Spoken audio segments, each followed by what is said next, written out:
اب تھوڑی بات اور بھی سن لیجئے کہ کچھ اسباب ہوتے ہیں تنگ دستی کے، عموماً ہمارے اندر وہ عادتیں ہوتی ہیں اور ہم کہتے ہیں جی کہ تنگ دستی بہت ہے۔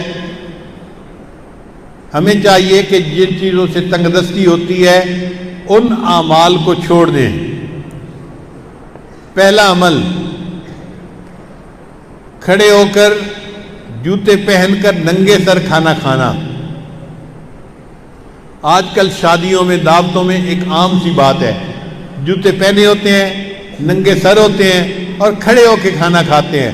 اس سے اللہ تعالیٰ رزق میں تنگی فرما دیتے ہیں۔ دوسری بات، بیت الخلاء میں باتیں کرنا۔ تیسری بات، مہمان کو بوجھ سمجھنا۔ چوتھی بات، ہاتھ دھوئے بغیر کھانا کھانا اور بسم اللہ پڑھے بغیر کھانا کھانا، اس سے رزق میں تنگی ہو جاتی ہے۔ پھر پانچویں بات، کھانا ختم ہو جائے تو کھانے کے برتن کو اچھی طرح صاف نہ کرنا، اس سے بھی رزق میں تنگی ہوتی ہے۔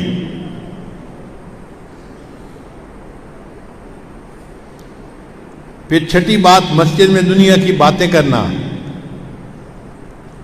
پھر ساتویں بات، مانگنے والے فقیر کو جھڑکنا۔ بھئی آپ کے پاس کچھ نہیں ہے دینے کے لیے تو محبت سے اس کو کہہ دے کہ بھائی آگے چلے جاؤ، جھڑکی نہ دیں۔ کئی لوگ اس فقیر غریب سمجھتے ہوئے اس کو جھڑکنا شروع کر دیتے ہیں، تجھے کہا نہیں، تو نے سنا نہیں، جاتا کیوں نہیں؟ تو فقیر کو جھڑکنے سے خود بندہ رزق کی تنگی میں مبتلا ہو جاتا ہے۔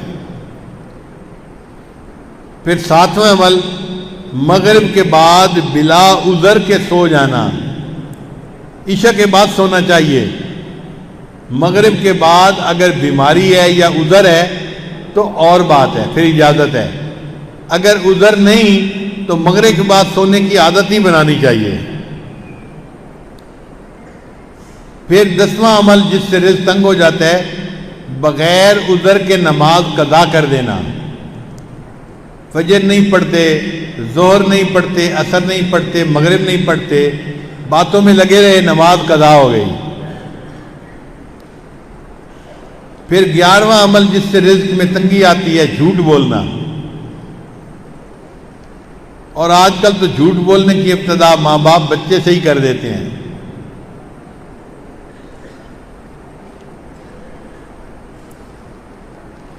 پھر 12واں عمل جس سے رزق میں تنگی ہوتی ہے، گانے بجانے میں دل لگانا۔ گانے پسند ہوتے ہیں تو آپ دیکھیں گاڑیوں میں ہر وقت ٹوں ٹوں ہوتی رہتی ہے، گانے لگے ہوئے ہوتے ہیں، میوزک لگی ہوتی ہے۔ پھر 13واں عمل جس سے رزق میں تنگی آتی ہے، اولاد کو برا بھلا کہنا۔ کچھ جاہل ماں باپ کو اولاد کو گالیاں دینے میں مزہ آتا ہے۔ ماں ہے تو گالیاں دیتی ہے، باپ ہے تو گالیاں دیتا ہے۔ اولاد کو گالیاں دینے سے اللہ تعالیٰ بندے کو رزق کی تنگی میں مبتلا کر دیتے ہیں۔ اس لیے غصے میں بھی اولاد کو دعا دینی چاہیے۔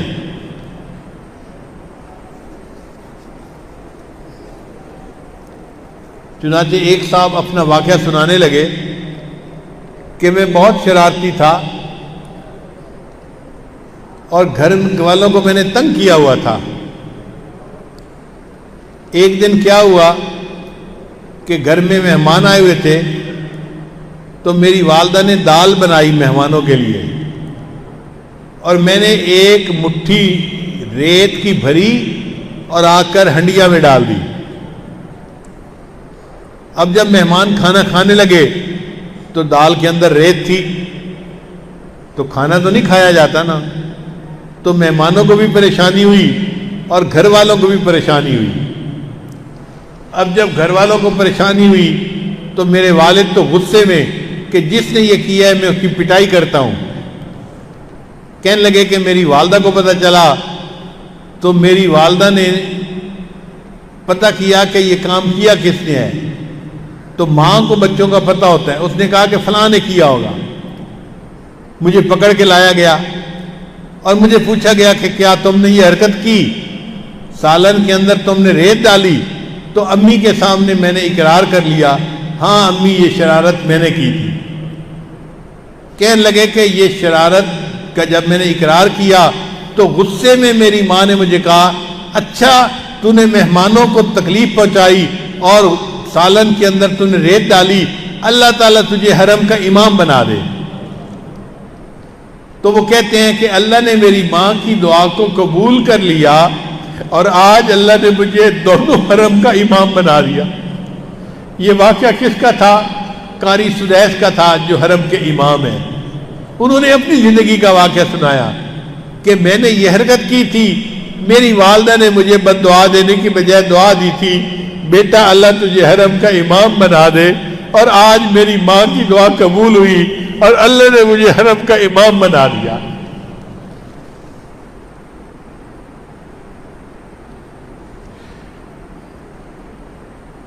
پھر 14واں عمل قرآن پاک کو بے وضو ہاتھ لگانا۔ بعض لوگ قرآن مجید کی بے حرمتی کرتے ہیں، وضو کے ساتھ ہاتھ لگانا چاہیے، وہ بے وضو بھی ہاتھ لگا لیتے ہیں۔ تو بے وضو ہاتھ لگانے سے اللہ تعالیٰ رزق میں تنگی پیدا فرما دیتے ہیں۔ 15واں عمل غیر محرم کو بے دھڑک دیکھنا۔ بعض نوجوان سمجھتے ہیں کہ ہوتا تو کچھ نہیں، تو غیر محرم کو دیکھو مزے اڑاؤ۔ تو غیر محرم کو دیکھنے سے اللہ تعالیٰ بندے کو رزق کی تنگی میں مبتلا فرما دیتے ہیں۔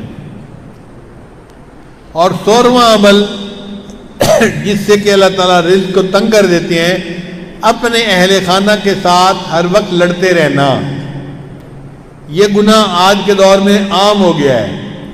جس گھر میں دیکھو خامد بیوی پہ برس رہا ہے اور بیوی بھی چپ نہیں کرتی، آگے سے کوئی نہ کوئی جواب دیتی رہتی ہے، اس نوک جھونک کے بدلے اللہ تعالیٰ رزق کی تنگی میں مبتلا کر دے۔